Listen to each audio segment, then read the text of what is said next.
সাল্লাল্লাহু আলাইহি ওয়াসাল্লাম শবে বরাত পালন করতেন না, সাহাবীরা পালন করতেন না, কিন্তু আমাদের দেশে মসজিদে সারা রাত ধরে নামাজ পড়া হয়, রোজাও রাখা হয় এবং বলা হয় এদিন আল্লাহ তাআলা তৃতীয় আসমানে নেমে আসেন, সমস্ত মানুষের ভাগ্য এক বছরের জন্য নির্ধারণ করেন।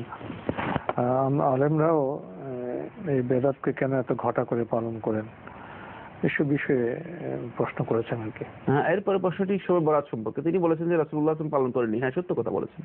কখনো রাসূলুল্লাহ সাল্লাল্লাহু আলাইহি ওয়াসাল্লাম এই শবে বরাত, তথাকথিত শবে বরাত এটি কখনো পালন করেনি এবং শবে বরাত শব্দটাই রাসূলুল্লাহ সাল্লাল্লাহু আলাইহি ওয়াসাল্লামের কোনো হাদিসের মধ্যে আসেনি। শবে বরাত শব্দটাই রাসূলুল্লাহ সাল্লাল্লাহু আলাইহি ওয়াসাল্লামের কোনো হাদিসের মধ্যে আসেনি এবং এই শব্দটা ফার্সি শব্দ, এটা আরবি ভাষায়ও নেই। মানে এই শব্দটুকু আর আরবি ভাষায়ও নেই। মানে এমন দুর্ভাগ্য যে আমরা বিভ্রান্তির কোন পর্যায়ে গিয়ে পৌঁছেছি যে মানে এটি আরবি ভাষায়ও নেই, এটি ইসলামী কোনো পরিভাষাও নয়, ইসলামী কোনো দৃষ্টিভঙ্গি এর মধ্যে কাজ করে না।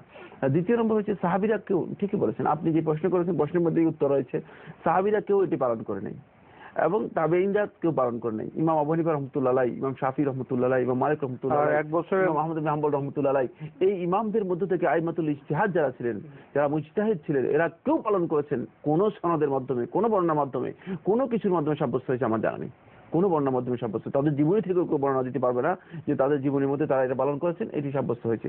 সুতরাং এই বিভ্রান্তি, এই বেদাত পরবর্তী সময় অনেক পরে এই বেদাত চালু হয়েছে। 545 হিজরি পরে এই বেদাত চালু হয়েছে এবং এই বেদাত সমাজের মধ্যে এত প্রকট হয়েছে যে সমাজে এটা মনে হচ্ছে যেন একটা মৌলিক একটা ইবাদতের বিষয়ে পরিণত হয়েছে। সেখানে সরকারি ছুটি, সরকার মানে সেখানে সবকিছু রয়েছে, সেটা মনে হয় আমাদের উপমহাদেশে বেশি ঘটা করে করা হয়। উপমহাদেশের কথা আমরা বলতে পারবো না, তো বাংলাদেশে তো মানে ব্যাপক হারে আগে থেকে ঘটা করা হচ্ছে। আমার মনে হয় ভারতে সরকারি ছুটি নেই, মানে ভারতের কথা পালনের দিকটা আমাদের এই উপমহাদেশে এখানেই লক্ষ্য করা যায় সবচেয়ে বেশি, মূলত লক্ষ্য করা যায় না। আরব দেশগুলোতে নেই, তবে কিছু কিছু বেদাতি স্থানে রয়েছে, হয়তো সিরিয়াতে পাওয়া যায়, মানে সিরিয়ার আশেপাশে কিছু এলাকাতে এগুলো আগে পালিত, খুবই সামান্য পরিসরে আগে পালিত হতো, অনেক বেশি পরিসরে সেটি রয়েছে। এরপরে আমি যে কথাটুকু বলবো সেটা হচ্ছে, এখন আপনি বলেছেন যে মানে এতে বলা হয়ে থাকে যে এতে আল্লাহ রাব্বুল আলামিন মানুষের এক বছরের মানে পরিপূর্ণ বছরের মানুষের ভাগ্য নির্ধারণ করে থাকেন। যদি শবে বরাতে করে থাকেন তাহলে লাইলাতুল কদরে কি করেন? তাহলে সূরা কদর যে কদরের মধ্যে আল্লাহ সুবহানাহু ওয়া তাআলা বলেছেন যে তানাজ্জালুল মালাঈকাতু ওয়ার রূহু ফিহা বিইذনি রাব্বিহিম মিন কুল্লি আমর, সমস্ত নির্দেশ নিয়ে আল্লাহ রাব্বুল আলামিনের পক্ষ থেকে রূহ এবং ফেরেশতাগণ, জিবরিল আমিন আলাইহিস সালাতু ওয়াস সালাম এবং ফেরেশতাগণ মানে অবতীর্ণ হয়ে থাকেন। একেবারে সত্য কথা। ইউফরাকু ফিহা কুল্লু আমরিন হাকিম, সূরা দুখানের মধ্যে স্পষ্ট করে বলে দেওয়া হয়েছে এই রাতের মধ্যে আল্লাহ সুবহানাহু ওয়া তাআলা মানুষের সমস্ত জ্ঞানপূর্ণ যে বন্টন মানুষের জন্য করেছেন, এই তাকদীরগুলোকে আল্লাহ রাব্বুল আলামিন এই রাতের মধ্যে বন্টন করেন, সেটা হচ্ছে লাইলাতুল কদর। একেবারে স্পষ্ট বক্তব্য। তো আপনি যদি বলেন যে এটা শবে বরাতে করে থাকে, তাহলে লাইলাতুল কদরে আল্লাহ রাব্বুল আলামিন কি করে থাকেন? কোরআনে কারীমকে স্বীকার করা হবে।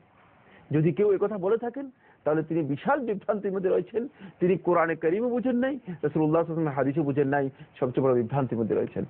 এরপরে যদি কথাটা এই জন্য বললাম, যদি মানে শবে বরাত নামে কোনো রাতের কথা ধরাও হয়, একটি বিশুদ্ধ সনদেও রাসূলুল্লাহ সাল্লাল্লাহু আলাইহি ওয়াসাল্লামের মানে যদি আমরা এই রাতের কথা মানে মেনেও নিই, কোনো কারণে বললাম যে ঠিক আছে আপনি যেটা বলছেন ঠিক আছে এটা মেনে নিলাম, যদি মেনে নেওয়ার বিষয়টি মানে আসবে না দিনের বিষয়, মেনে নেওয়ার বিষয়টি আসবে না, মেনে নিলেও একটি সহিহ হাদিস দ্বারাও সাব্যস্ত হয়নি যে রাসূলুল্লাহ সাল্লাল্লাহু আলাইহি ওয়াসাল্লামের কোনো সাহাবীরা এই রাত জেগে ইবাদত করেছেন অথবা এই দিনের সিয়াম পালন করেছেন, এগুলো কিছুই সাব্যস্ত হয়নি।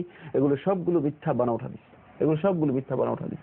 সুতরাং এই জন্য শেখুল ইসলাম ইবনে তাইমিয়া রাহমাতুল্লাহ আলাইহি ইকতিদাউস সিরাতুল মুস্তাকিমের মধ্যে বলেছেন যে এই রাত্রের কোনো আমল রাসূলুল্লাহ সাল্লাল্লাহু আলাইহি ওয়াসাল্লামের কোনো হাদিসের মাধ্যমে অথবা সাহাবীদের কোনো আমল দ্বারাও এই রাতের কোনো কিছু সাব্যস্ত হয়নি। এটি অনেক পরবর্তী সময় মাকহুল আশ-শামী এই বর্ণনার মাধ্যমে পাওয়া গিয়েছে এবং মাকহুল আশ-শামী এবং তার অনুসারী যারা ছিল, তার ছাত্র যারা ছিল, তারাই মূলত এই ধরনের কিছু আমল করেছেন এবং সেটা ছিল অনেক পরবর্তী সময়, রাসূলুল্লাহর মৃত্যু বহু পরে। তো এই জন্য আমরা যেটা বলবো সেটা হচ্ছে এই রাতের মধ্যে ঘটা করে কোনো ইবাদত করা, সারা রাত থেকে ইবাদত করার কোনো ফজিলত সাব্যস্ত হয়নি, এটাও বিভ্রান্তি, এটাও বিদআত। অনুরূপভাবে এর পরের দিন সিয়াম পালন করার বিষয়টিও কোনো সহিহ হাদিস দ্বারা সাব্যস্ত হয়নি। এক্ষেত্রে আলী ইবনে আবি তালেব থেকে যে হাদিসটি বর্ণনা করা হয় তাকে এই হাদিসটি মিথ্যা এবং বানাওয়াট জাল হাদিস এতে অধিকাংশ ওলামায়ে কেরাম জাল হাদিস বলেছেন। শেখ নাসিরউদ্দিন আলবানী রহমতুল্লাহ হাদিসটাকে